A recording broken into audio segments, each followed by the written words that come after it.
Well, I certainly hope you enjoyed that last segment. I let you in on a secret here. I've been trying to get Professor Whelan on the show for quite a while. But as you can tell, he's a very busy man. He not only teaches his classes at Dartmouth and is a prolific writer, having written his bestseller and now the Centrist Manifesto, but now he has this new initiative where he's trying to attract attention to third-party candidates. And so obviously a hard man to pin down, but we're glad he was on the show, and we're glad we could finally introduce you to this notion, at least my personal preference of the best way to break the cycle of dysfunction and polarization is through efforts to create successful third parties or to get successful independent candidates to run and get elected and bring the conversation back to the middle. So I certainly welcome you to Professor Whelan's book, The Centrist Manifesto, and his website where you can learn about more what they're doing to help independent candidates. Now, on our show, we don't take positions on candidates, but I do welcome you to his site, again, to get more educated. I want to spend a couple minutes talking about the book I wrote. It's a totally different slant, I think, than Professor Whelan's. So if you're looking for a place to go to get more background on why we need a third party, how to create a third party, etc., I'd like to introduce you to my book, which is E-Party. Now, a lot of people say, what does E-Party mean? And my standard answer is, I guess you'll have to read the book to find out. But E-Party is a book, it's a little bit different, and I want to talk about why I wrote it and what's in it. First of all, for those of you that are regular viewers, you know, professionally I'm a lobbyist, and I lobby back in the state of Illinois. And over time, I found that the politics of the state of Illinois, not unlike the rest of the country, have grown very divisive, very dysfunctional, not polarized in the same sense you think of polarization, because Illinois is a totally democratic, state. I call blue as the Mediterranean. So you don't really have that type of polarization impacting. Yet, even though you have a trifecta, an all-democratic state-run government, you have a very dysfunctional government. And to me, this really was exacerbated when Governor Blagojevich took office.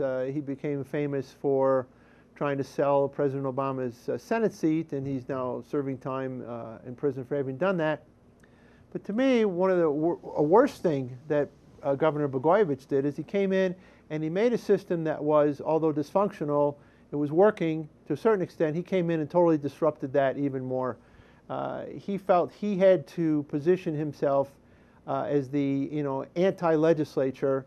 He came in and immediately called the legislature drunken sailors, and almost from the start of his governorship, it became impossible to do business in Illinois. The governor's office did not talk to the legislature, and to a certain extent, he actually drove a wedge, I think, my opinion, between the House and the Senate. So as I looked at the situation and I was trying to think of solution sets, the one that just kept coming back to me is that we need a third political party. Again, similar to the thinking of Professor Whelan, it dawned on me that you could have a situation where by electing very few people, you might be able to keep either the Democrats or the Republicans from having a majority. You could force the conversation in the middle, and then you could start to have a more functional government. Now, this may not happen in Illinois. Illinois is such a blue state. It's such a blue trifecta that you'd have to elect quite a few independents actually to do that. But my book is a fictional book, and when you're writing a fictional book, you can get creative. So I managed to use my book to leverage that message and find a way to communicate, again, how the right number of legislators in a legislative setting could tip the balance and get you to a better place by virtue of the third party standing. So one thing I do in the book is introduce you to the notion of why you need a third party, how a third party could work, and also in doing so, how difficult it would be to form a third party. Most Americans agree that we need a third party, but when you talk to people about it, in the next breath they eventually say, but I don't think we'll ever get one. Well, I do. I do think we're going to get a third party. You have to start somewhere. So I've written my book, Professor Whelan's written his book, and you're seeing more and more articles written by people who believe that a third-party effort is becoming very important. And I think after this next election cycle, or even the presidential cycle in 2016, if we still remain as dysfunctional and polarized as we are, I think you will start to see many more people thinking about a third party. And hopefully, Charles Whelan's book, my book to a lesser extent, because I'm certainly not as popular as Professor Whelan and his readership, But we're trying to put the idea out there. We're trying to get you educated. So that's one reason I wrote the book. Another reason I wrote the book is I find that our voter, our electorate, is just not aware of how the political system works. So I spent a lot of time in the book talking about how the political system works from two perspectives. One, the politics of people getting elected. You know, the real inside baseball of how people are getting on the ballot, how the parties are challenging efforts for people to get on the ballot. Things that are designed, again, to foster incumbency protection. So I spent a lot of time on that. And I also feel the average citizen does not know much about the legislative process. So the book spends a lot of time in the legislative process, how it works, how bills get passed, the committee structure, etc.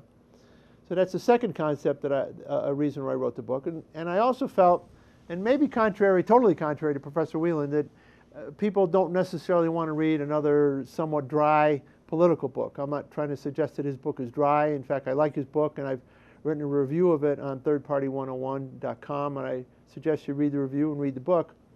But his approach was to develop his centrist manifesto, which we talked about in the last section, in the last segment of the show. I thought I'd take a different approach, and what I've written is a fictional book, and I wrap these notions of third party and education around a fictional story, kind of a political thriller, to at least allow the average citizen maybe to want to get into a book, and rather than just reading a dry book about third-party politics and legislation and government and politics, wrap it around a story that could engage you and be a bit of a page-turner and keep you moving along. So this is my way of trying to move this concept along. I've written a book, and I've actually just finished my second book. It'll be the second volume of the series. I welcome you to the book. I welcome you to Professor Whelan's book. And most of all, I welcome you to getting involved and thinking about third parties as a solution.